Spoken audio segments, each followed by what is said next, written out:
Hear what Tucsonans think about a possibility of a new addition to Reed Park Zoo. See what the UA is doing to help students unwind on campus. And hear how the women's volleyball team is gearing up for the rest of the season.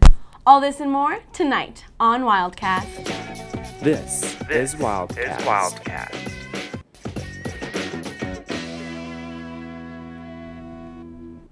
Welcome to Wildcast. I'm Sarina Nafarrate. And I'm Danielle Carpenter. Thanks for joining us tonight. 8 Democratic congressmen were arrested Tuesday for pre-planned acts of civil disobedience in Washington, D.C. The congressmen, including Tucson's Raul Grijalva, were among the hundreds who participated in a peaceful sit-in blocking a street in front of the U.S. Capitol to support federal immigration reform. The rally was held at the National Mall despite it being closed during the government shutdown. The Camino Americano March for Immigration Reform attracted several hundreds of activists, including Norteño Band and immigration advocates Los Tigres del Norte. According to the Chicago Sun-Times, another 200 protesters were taken into custody. The Walmart at El Con Mall has only been open for a little over a month, but the debate with the Senate Liquor Board caused controversy before it even opened. Neighbors thought if the store sold alcohol and was open at late hours, it would cause problems in the nearby neighborhoods. The Arizona State Liquor Board voted 4-0 for Walmart to not sell beer and wine for another year. Meanwhile, in the same shopping center, Target sells beer and wine. Stacking the cards in favor of Target, it seems, and I know there was a lot of hubbub about Walmart actually coming here to begin with, so they didn't want it in this area. Reed Park Zoo has exciting expectations for next year. Reporter Chelsea Moe has the details on how patrons are responding to the idea of a new addition.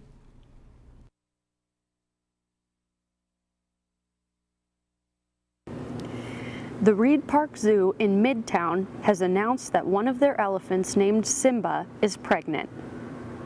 Something even bigger than these elephants is the excitement at Reed Park Zoo for the new elephant baby. The Reed Park Zoo is very close to U of A campus and is only $8 admission. People come from all over to come to our Tucson Zoo. Oh, so far I think it's wonderful. We just got here this morning, about 10 o'clock. Okay. And it was really neat because there was a whole bunch of school kids all excited and, and it's wonderful because there's so much shade. There are many attractions to the zoo, including tigers, rhinos, bears, giraffes, and even monkeys. However, the latest attraction is over the baby elephant. The elephant Simba is expected to give birth sometime between late June and August 2014. I think it's awesome that something like this is happening so close to campus. I'm Chelsea Moe, reporting for Wildcast. I wonder how hard it would be to actually own a baby elephant. I think it'd be so cute. Baby elephants are the sweetest. Stay tuned for a look into this week's upcoming weather after the break. Hi, it's David Hasselhoff, the Hoff. Get Hoff with UATV. Stay tuned. Don't change the dial.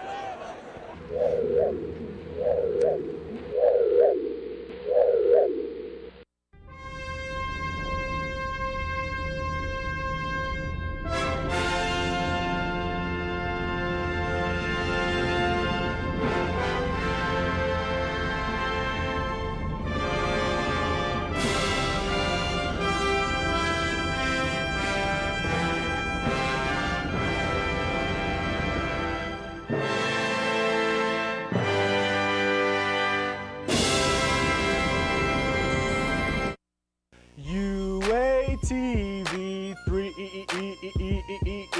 UATV 3 When I turn on the TV, I turn it to channel 3, cause they got all the greatest shows that I've been waiting to see. It's entertaining to me, cause it's pertaining to me and all the other Wildcats in the student body. We're broadcasting live to all the residence halls, so all y'all's in the halls, turn your TVs on to channel 3 for Sheezy, so you can see me and all the other happy people down at UATV 3.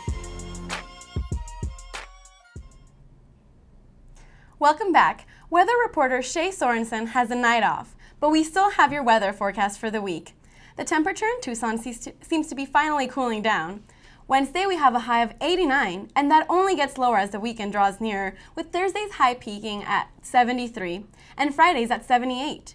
Once Saturday rolls around, things will heat up again, but not by much. The high for Saturday is 85 and Sunday is 86. We've got cool nights all week, however, with lows in the 50s until Sunday, and a small chance of rain that could bring even cooler temperatures on Thursday. Seems like the fall season has finally hit Tucson. UA students were reminded last week to sign up for U Alerts if they haven't done so already. Those who applied to receive the alerts saw these text messages. Warning of a possible gunman on campus. Avoid Cherry Garage, next to the McHale Center. Officials searched the area, but no one was found. It was not disclosed who reported the suspected gunman, but police say these reports are taken seriously.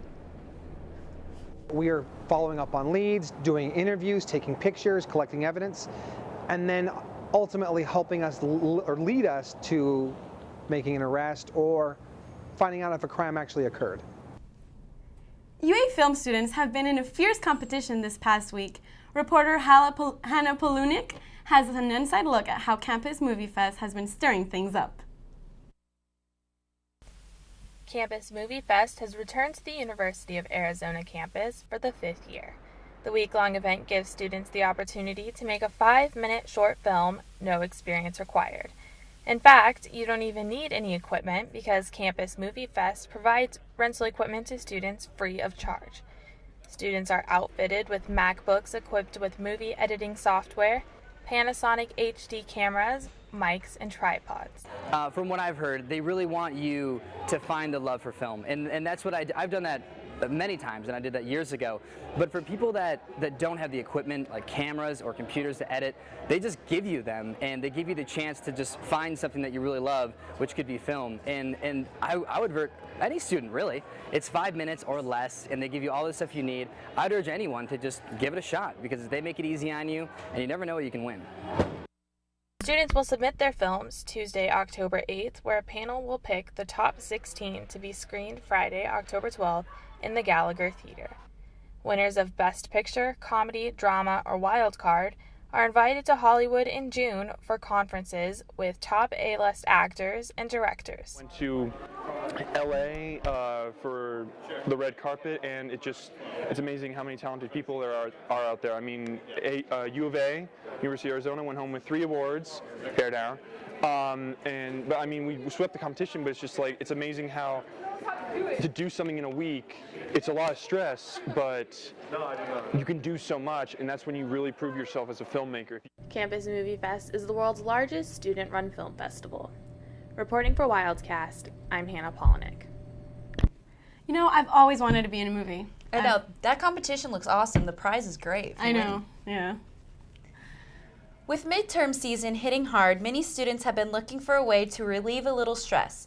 Wildcast reporter Karen Lazarga has a look at how one program helps students unwind on campus. While you might find students studying it up at the library, you might find unstressed students at the Ninjuk building petting their stress away. Students on a Wednesday afternoon were to be found at Petting a Pooch as a type of therapy to release stress and homesickness. Helps kids, getting into this first month of school and introducing all the stress. A lot of freshmen, it's their first time away from home, and so getting this comforting pooch there to pet really is a stress reliever.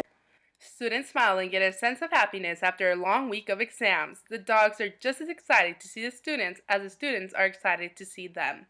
Being around dogs or thinking about being around dogs just makes me happy. And I can see how that goes for a lot of people. Like, I'm a very firm believer in the fact that, dogs reduce stress levels and just make you feel good. Having this event here and having students being able to come in and just pet dogs before an exam or some big stressful thing is happening in their life and they're just dogs here, I think it's a really great opportunity. Pet a Pooch comes and visits the University of Arizona once every semester and during finals at the library. Cherry Jackson, one of the many therapy dog handlers, says many students claim to miss their dogs more than their actual parents. All students are welcome. It's as easy as signing up and petting your favorite dog. These cats and dogs definitely get along. If you want to receive free therapy and just have an unstressful evening, make sure to check out Pet Pooch next time they're around campus. Reporting for Wildcast, I'm Karen Lizarraga. After the break, hear how the UA Women's Volleyball Club is faring this season. I'm Derek Williams, the former U of A Wildcat. You're watching UA TV. Don't change the channel.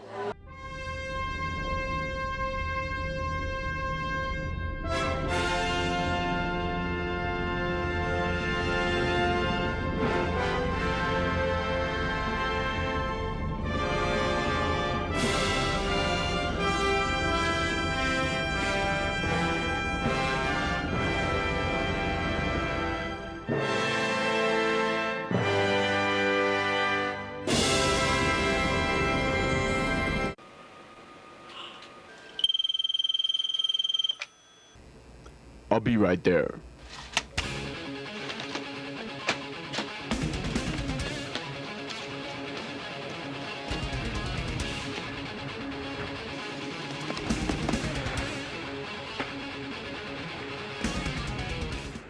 Thanks, cameraman. You're my hero.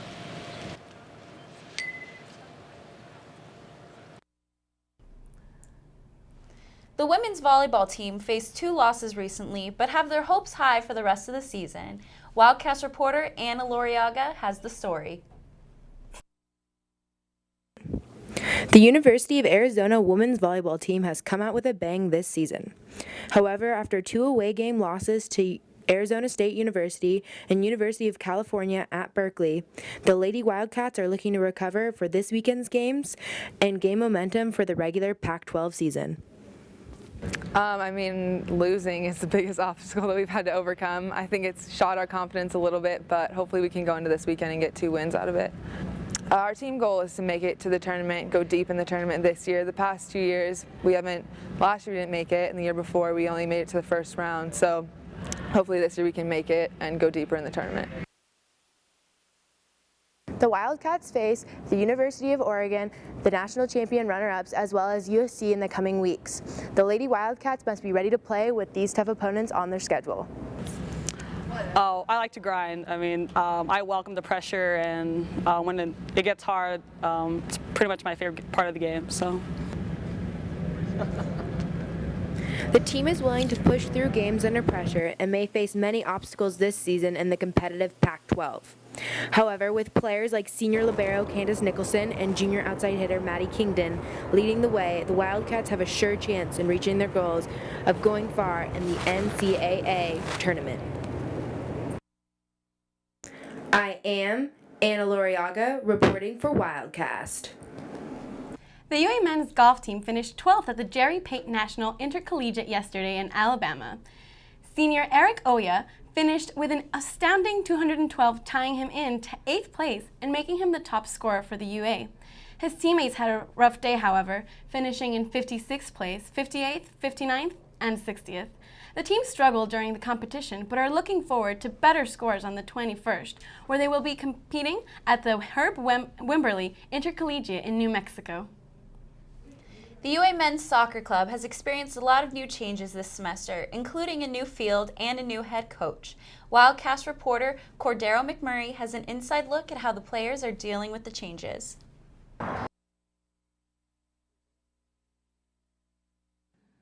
The University of Arizona's Men's Soccer Club was founded in 1969 and has been a successful club since then. The club participates in competitions organized by the National Intramural Recreational Sports Association. So as a new head coach this season, my plan is to win a national championship, point and simple. Now that's a difficult job. You got to get a bunch of guys to believe in the same goal, which means you have to create a belief here. The guys want to have that same goal. And so, my job as a coach is to create an atmosphere where guys can come together with the same goal to win a national championship. Yeah. Now that the men's club soccer team has their own field, anyone can come out and watch them play. We love it out here. It's almost FIFA size, great nets. The field itself is beautiful compared to what we were playing last year. It's like completely a step up. So we love to have it out here. And we have stands too now. So it's really cool, especially that it's on campus, you know. A lot of kids can come out, so. With intense soccer practices and competitions, guys are constantly battling for positions. My inspiration to come out and play is definitely the passion and the love I have for the sport itself. Simply been growing up playing since I was the age of 4, and coming out and play at the college level is just a dream come true for me. Reporting from the University of Arizona for Wildcast News, I'm Cordero McMurray. And now we'll be turning over to sports reporter Chelsea Moe for a look at this week's sports. Chelsea? Hello, Wildcats. Arizona Wildcats women's volleyball had a great weekend with wins against Oregon and Oregon State. Senior Lacey Smith represented women's tennis very well at the ITA Women's All-American Championships in Los Angeles this last week. In women's golf, sophomore Lindsay Weaver shot 5 under par to steal the Windy City Collegiate Classic title. This earned Arizona's first individual medal of the season. For football, senior linebacker Jake Fisher is a semifinalist for the National Scholar Athlete Award. Our football team will play USC this Thursday, October 10th at 7:30 p.m. The men's basketball Red-Blue game is this Saturday at 3. This game has sold out for the 3rd consecutive year, and students can now stream this game online at pac-12.com. What a great week in sports, guys. Back to you. Thanks, Chelsea. As always, thanks for tuning into Wildcast. You can watch us anytime online at uatv.arizona.edu or on our YouTube channel, UATV CH3. We'll see you next week for another edition of Wildcast.